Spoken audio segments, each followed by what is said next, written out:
A paz do Senhor, irmãos. Como é bom estar na casa de Deus e exaltar o seu santo nome. Abra sua Bíblia comigo, por favor. Livro dos Juízes, capítulo 9. Livro dos Juízes, capítulo 9. Iremos ler a partir do versículo 8. Juízes 9 e 8. Amém? Vamos à leitura. Foram uma vez as árvores a ungir para si um rei e disseram à oliveira: reina tu sobre nós. Porém a oliveira lhes disse: deixaria eu minha gordura, que Deus e os homens em mim prezam, e iria labutar sobre as árvores? Então disseram as árvores à figueira: vem tu e reina sobre nós. Porém a figueira lhes disse: deixaria eu a minha doçura, o meu bom fruto, e iria labutar sobre as árvores? Então disseram as árvores à videira: vem tu e reina sobre nós. Porém a videira lhes disse: deixaria eu o meu mosto, que alegra a Deus e os homens, e iria labutar sobre as árvores? Então todas as árvores disseram ao espinheiro: vem tu e reina sobre nós. E disse o espinheiro às árvores: se na verdade me ungis rei sobre vós, vinde e confiai-vos debaixo da minha sombra. Mas se não, saia fogo do espinheiro que consuma os cedros do Líbano. Até aqui. Podeis assentar. Louvado seja Deus pela sua palavra. Quando a nossa irmã Eliane conversou comigo a respeito de trazer uma breve palavra no culto de missões do mês de novembro, eu entrei em pânico, porque não tinha nada pronto, não sabia sobre o que falar em um culto de missões, que costumeiramente se tem uma pregação apelativa, no que diz respeito aos crentes ou aos não crentes. E ao longo desses dias, pensando, repensando, orando, eu lembrei desse texto, graças a um caderno que eu encontrei nas faxinas de casa, pois quando adolescente eu tinha hábito de fingir que estava escrevendo pregação. E em um desses livrinhos eu encontrei alguma coisa aqui que falava sobre esse texto. Isso me despertou muita esperança para trazer algo aos irmãos. Então o desespero tornou-se ansiedade, que eu queria o quanto antes falar sobre isso. E hoje Deus concedeu estar aqui. O título, se é que eu posso dar para esse texto, ou para essa mensagem, é o seguinte: a figueira, o espinheiro não pode reinar. Para a gente entender isso, precisamos compreender melhor o contexto do livro dos Juízes. O livro dos Juízes começa a contar a história do povo de Deus a partir da morte de Josué. Josué, que foi um grande líder, por meio dele, o povo de Deus chegou à terra prometida, uma liderança forte, uma liderança de fé, mas que falhou em algo. Ele não conseguiu preparar um sucessor. Após a sua morte, o povo se viu perdido, se viu sem alguém a quem se espelhar, se viu sem um referencial, algo que costumeiramente nós ouvimos falar hoje. Faltam referências, faltam líderes, faltam pessoas que sejam exemplares para que possamos seguir. Ouvimos isso com frequência. E por não ter esse líder forte, esse líder carismático, esse líder de fé que leva os seus para a conquista, chega um momento, triste até, em que o escritor dos Juízes diz que outra geração se levantou que não conhecia o Senhor, nem tampouco a obra que ele tinha feito. Imagine chegar ao ponto do povo que foi escolhido de Deus desde Abraão, o povo que foi liberto do Egito, o povo que viu maravilhas no deserto acontecer, esquecer que existia um Deus, esquecer de tudo o que Deus havia feito para com eles e os seus pais. Esse era o nível de relação que o povo escolhido por Deus tinha após a morte de Josué. Um outro texto muito triste que chama a nossa atenção diz respeito à forma que cada um lidava. Por não existir um líder, por não existir um referencial, todos aqueles faziam o que parecia bem aos seus olhos e assim tocavam a vida. Isso é um espírito de anarquia, uma coisa terrível para com o povo de Deus. O povo de Deus não pode, em hipótese alguma, agir de acordo com o que parece bem aos seus olhos. O povo de Deus tem que agir conforme o Senhor manda. O povo de Deus tem que andar e tem que fazer as coisas conforme está escrito na palavra de Deus. Mas esse povo tinha se perdido. Esse povo estava afastado de Deus. E por estarem afastados de Deus também não conseguiram cumprir o propósito deixado por Josué. Que propósito era esse? O propósito era afastar, expulsar o restante dos cananeus que ainda habitavam em Canaã. Ainda no capítulo 1 dos Juízes, percebemos que muitos já estavam fugindo dos cananeus. Não só não conseguiram expulsar, mas se esconderam dos cananeus. Estava no lugar da presença, estava no lugar que Deus tinha reservado, mas mesmo assim não tinha tomado posse, porque tinha esquecido do Deus que até ali tinha sustentado. Tinha esquecido do Deus que tinha colocado eles ali. E esse afastamento de Deus impede que conquistemos muitas coisas. Estar afastados de Deus nos leva à ruína. Além de não conseguir cumprir os propósitos determinados por Josué, o povo de Deus acaba se misturando com alguns cananeus.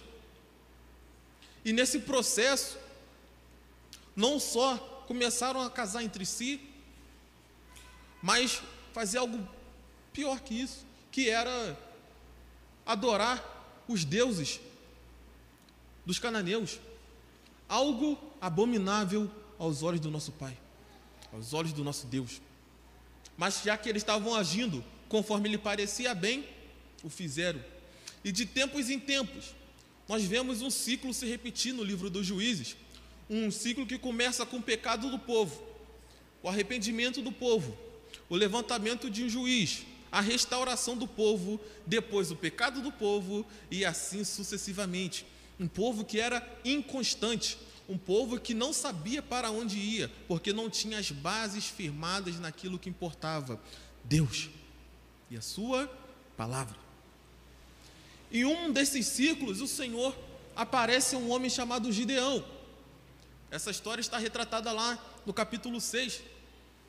Gideão era um homem comum, como muitos de nós aqui, mas o povo dele estava passando um momento difícil. Estava sobre o jugo dos midianitas, um povo que de ano em ano esperava a hora da colheita e não saqueava as coisas do povo de Deus, mas destruía de frente dos seus olhos.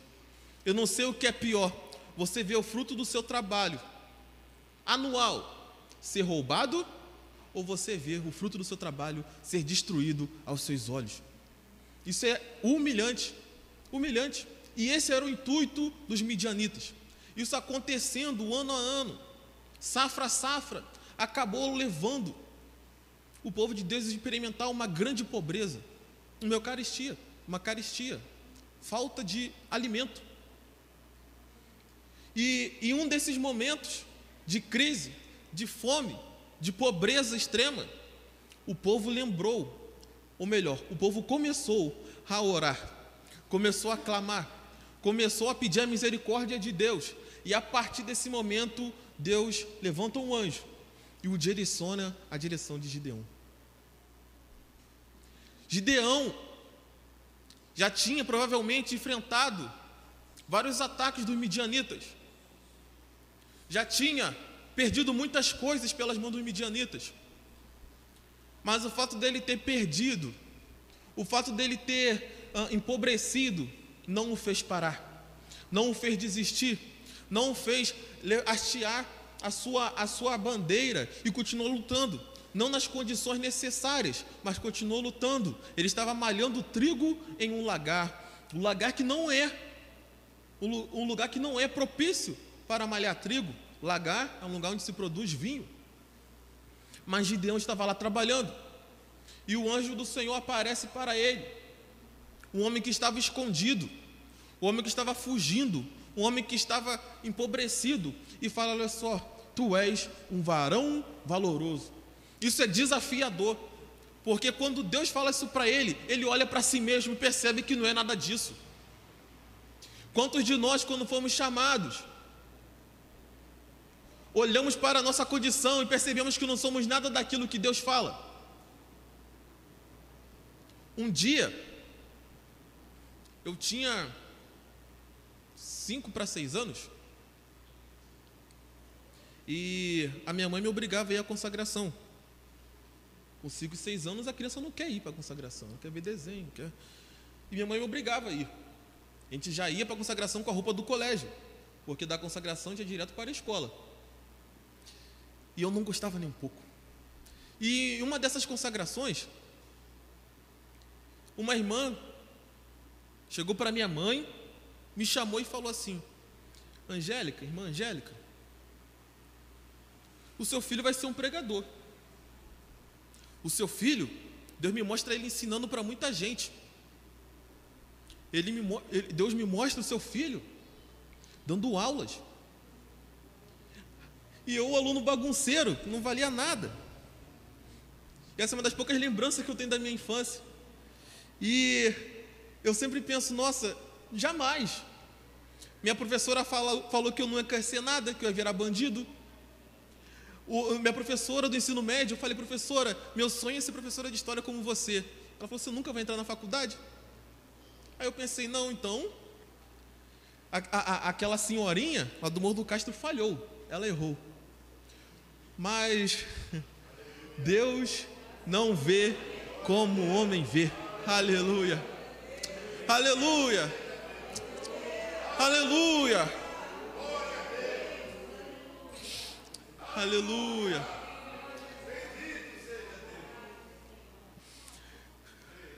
Aleluia. Deus não vê como o homem vê. Muitos de nós observamos um homem covarde que estava se escondendo dos midianitas, mas Deus viu um homem valente, Deus viu um homem valoroso. Aleluia. É desafiador para um homem tímido de falar: você vai ser um missionário. Como? Eu sempre me recordo, Felipe, você falando certa feita, foi no culto de domingo, e você estava falando que tinha dificuldade para falar algumas sílabas e tal, e hoje você prega com uma fluência. São coisas que desafiam a gente. Sabe por quê? Porque a glória tem que ser de Deus. Muitos de nós somos vaidosos. Na primeira oportunidade que temos, aproveitamos aquilo que Deus fez na nossa vida para se promover, para distorcer os chamados do Senhor na nossa vida. Mas nós reconhecemos que tudo que somos e tudo que temos é graças à mão do Senhor. Gideão, obviamente, desconfia. E ele pede sinais a Deus. Os irmãos conhecem essa história. Deus faz os sinais solicitados por Gideão. Mas Gideão ainda não tinha fé suficiente. Ele achou que para derrotar os midianitas, que vinham como gafanhotos, o texto diz isso, para destruir o trabalho do povo de Deus, ele decide separar um grande exército, um grupo enorme de pessoas para batalhar e lutar. Porque ele ainda achava que o Deus que o chamou de valente enquanto se escondia, usava os métodos humanos. As coisas muitas vezes vão parecer sem sentido, mas se foi Deus que disse, obedeça. Mas se foi Deus que falou, vai dar certo. Então Gideão, com apenas 300 homens, consegue derrotar o exército dos midianitas. Eu me arrisco a dizer que nem foram com os 300 homens, mas foi com um único Deus, o Senhor dos exércitos, que foi capaz de dar a vitória ao povo de Deus e libertá-los daquela opressão. O povo vê aquilo e começa um novo ciclo. Eles lembram que existe um Deus, lembram que existe alguém que os livra, que os ouve no momento de angústia, de tribulação, no momento de tristeza, e o adoram. Mas o Gideão em especial, nós sempre falamos da história dele como uma história de vitória, uma história de conquista, mas o fim de Gideão foi horrível, porque quando ele consegue a vitória em relação aos midianitas, o povo decide escolher como rei, solicita que Gideão reinasse sobre eles, e Gideão faz algo que parece nobre, mas não era. Ele diz: não, ninguém reinará sobre vocês, o Senhor reinará sobre vocês. Nossa, que humilde. Mas no versículo seguinte ele fala assim, ó, separe aí peças de ouro, separe aí algumas coisas valiosas e me entreguem, porque ele não queria a responsabilidade de rei, mas queria os bônus dessa função. Quantos de nós queremos, ou melhor, fugimos das nossas responsabilidades, fugimos daquilo que Deus manda a gente fazer, mas queremos desfrutar ao mesmo tempo dos bônus que essa condição nos oferece? Quantas vezes que não sejamos como Gideão, aceitemos o desafio que está posto diante de nós. Não vamos ser usurpadores daquilo que Deus tem para nos dar. Não podemos ser como o filho pródigo, que não queria o pai, mas queria as suas riquezas. Temos que abraçar tudo. Não dá para escolher. E devemos, portanto, assumir responsabilidades com Deus. Assumir responsabilidades com Deus. Essa atitude de Gideão gerou um efeito colateral. Ele teve 70 filhos. Um deles, chamado Abimeleque, usurpou esse espaço que estava vazio. E ele fez isso de forma horrenda, irmãos. Para chegar ao poder, ele mata todos os seus irmãos. E quando o povo procura, melhor, ele vai de contra o povo e diz o seguinte: ora, não seria melhor eu, que sou seu irmão, sou sangue do seu sangue, reinar sobre vocês do que um estranho? Mas não foi isso que Gideão falou. Gideão falou: ninguém reinará sobre vós. Ele usurpa o reino, mata os seus irmãos, e ao matar os seus irmãos, ele está deixando uma mensagem clara aqui. Quando Abimeleque mata os irmãos, ele está dizendo que não existe outras alternativas a não ser ele. Ele está dizendo que não tem saída. Ele está dizendo que vai ter que aturá-lo. Mas Jesus é maravilhoso, Deus é maravilhoso, Ele sempre tem um escape. O texto vai dizer que enquanto Abimeleque ociosos, cuidado se você não faz nada, alguém vai te captar. Alguém vai te captar.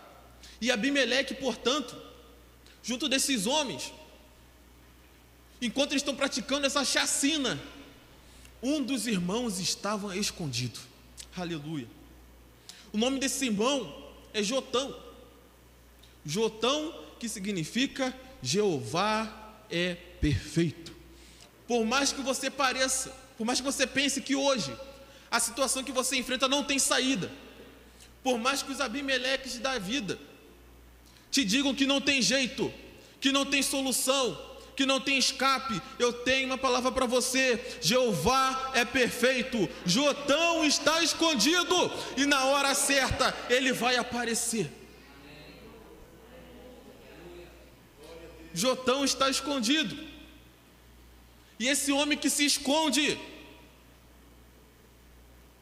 por um momento, de repente decide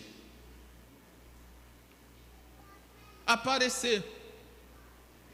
E ele, quando aparece, recita essa parábola que acabamos de ler. E nessa parábola, nós vemos que o povo, as árvores, estão procurando pessoas para liderarem. Essas árvores estão procurando tipos de pessoas para governar sobre elas. Pessoas como oliveira, pessoas como figueira, pessoas como videira. A primeira árvore que o povo procura é a oliveira, cujo fruto representa a unção, o óleo. E a oliveira, ela rejeita o pedido do povo. Imagine o povo precisando de ajuda, precisando de alguém que dê direção. E a oliveira disse que não queria abrir mão dos seus atributos para trabalhar em favor das outras árvores. Pessoas que têm unção, que foram separadas, mas não querem usar aquilo que Deus concedeu em favor do povo. Pessoas que têm um potencial gigante, pessoas que você percebe que são separadas por Deus, mas não querem renunciar a nada para usar aquilo que Deus deu em função dos outros. A mesma coisa acontece com a figueira. As árvores vão em direção à figueira, procuram pedindo ajuda, pedindo auxílio, e a figueira rejeita. Ela não quer que a doçura dela, ela não quer abrir mão da sua doçura, do seu fruto, para servir as pessoas. Ela acha que isso acaba por si só, por si mesmo. O mesmo acontece com a videira, que não quis perder a sua alegria, não quis perder o seu fruto em função dos outros. Esse é um culto de missão. Missionários são pessoas que, ao ouvirem essa convocação, abriram mão e serviram.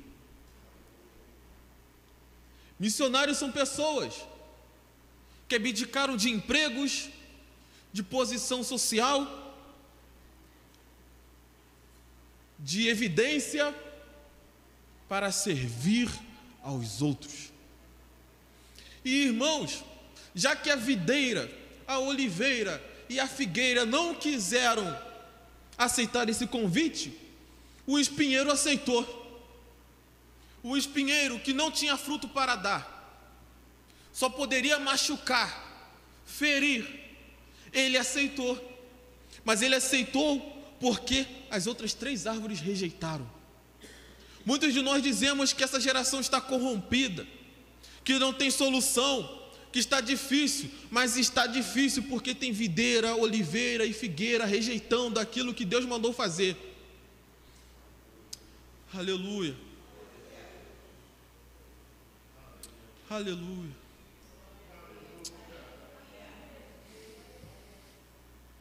Caminhando para o final, irmãos.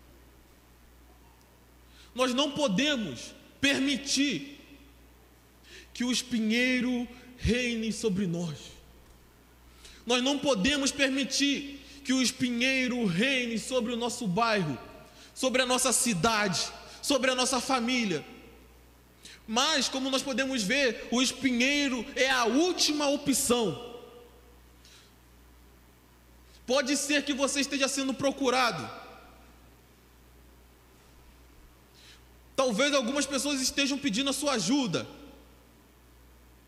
Irmãos, abra mão do seu conforto, abra mão da sua comodidade e vá servir aqueles que os buscam. O espinheiro não pode reinar, o espinheiro não tem nada para oferecer. Abimeleque não tem nada para oferecer, mas ele será procurado se eu nada fizer. Ele será procurado se você não fizer nada. Aleluia. E eu lembro de um texto, multidões, teve grande compaixão. Jesus se moveu de grande compaixão, olhando para a humanidade, olhando as pessoas, porque elas andavam cansadas e desgarradas, como ovelhas que não têm pastor, que não têm líder, que não têm referência, que não têm quem seguir. Assim como o povo que foi deixado por Gideão, não tinha ninguém como referência. E Jesus, imediatamente ao perceber esse cenário, fez o apelo que eu faço para vocês hoje. A seara realmente é grande, mas poucos são os ceifeiros. Aleluia. Tem muita gente, mas tem pouco trabalhador. Oremos para que cada vez mais trabalhadores cheguem a essa seara.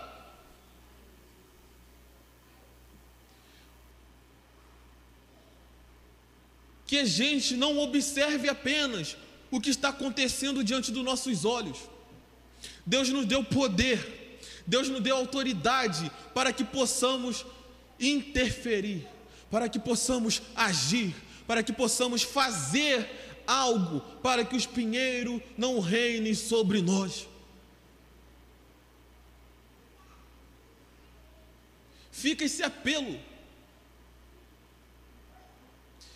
que assim como Jesus, você seja movido e tocado pelo Espírito Santo, por uma grande compaixão, por aqueles que ainda não foram alcançados pela graça que nós fomos, por aqueles que andam perdidos por aí, como gente que não tem pastor, que você possa fazer a oração: eis-me aqui, Senhor, eu estou disponível. Eu sou uma oliveira e eu vou trabalhar em favor das árvores. Eu sou uma videira e eu vou trabalhar em favor das árvores. Eu não posso apenas ver o povo clamando e pedindo ajuda e achar triste. Eu tenho que ser movido por uma compaixão que só o Espírito Santo pode dar. Eu não sinto nada, Wellington. Você está diante da oportunidade de falar com Deus e pedir: Senhor, me dá um coração parecido com o seu, para que eu olhe o perdido e queira mudar a vida dele, que eu procure, pelo menos tente.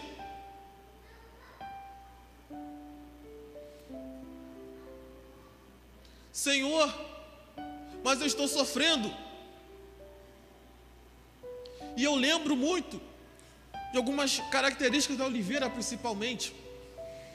Não sei se os irmãos já tiveram a oportunidade de observar essa árvore.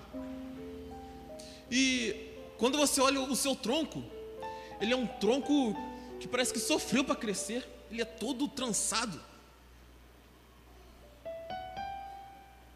Mas o fato de ter crescido no sofrimento não impede que ele sirva aos outros. Sofreu para crescer, mas o óleo dela proveniente nos dá força, nos dá ânimo. Não importa se demorou, não importa se está doendo, o fruto desse processo vai ajudar alguém.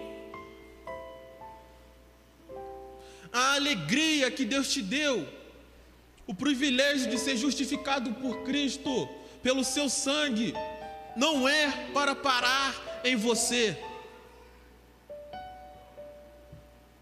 Que o Senhor te faça despertar.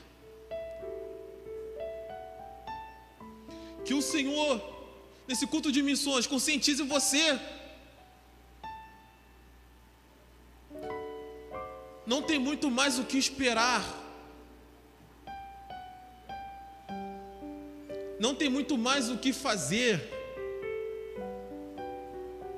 É tempo de arregaçarmos as nossas mangas e trabalharmos na seara do Senhor. O que te prende? O que te impede?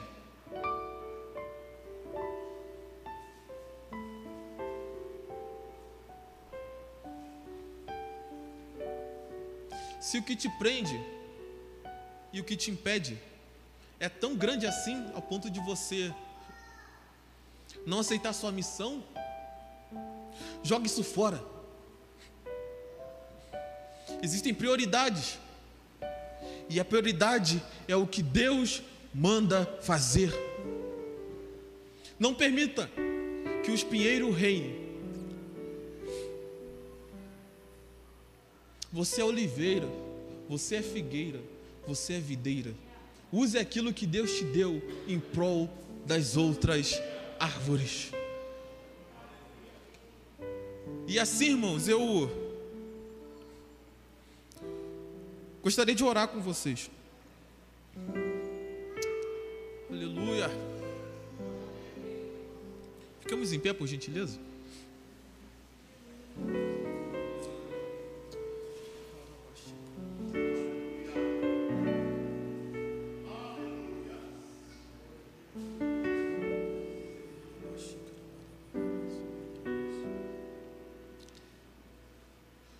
Você já teve tempo suficiente para colocar na balança todas as coisas que você faz, tudo que você usa como desculpa para não trabalhar em favor das árvores. E nesse momento, eu quero apresentar a minha vida e a vida dos irmãos ao Senhor, porque todos nós estamos convencidos do que é importante, estamos convencidos de que há muito trabalho a fazer.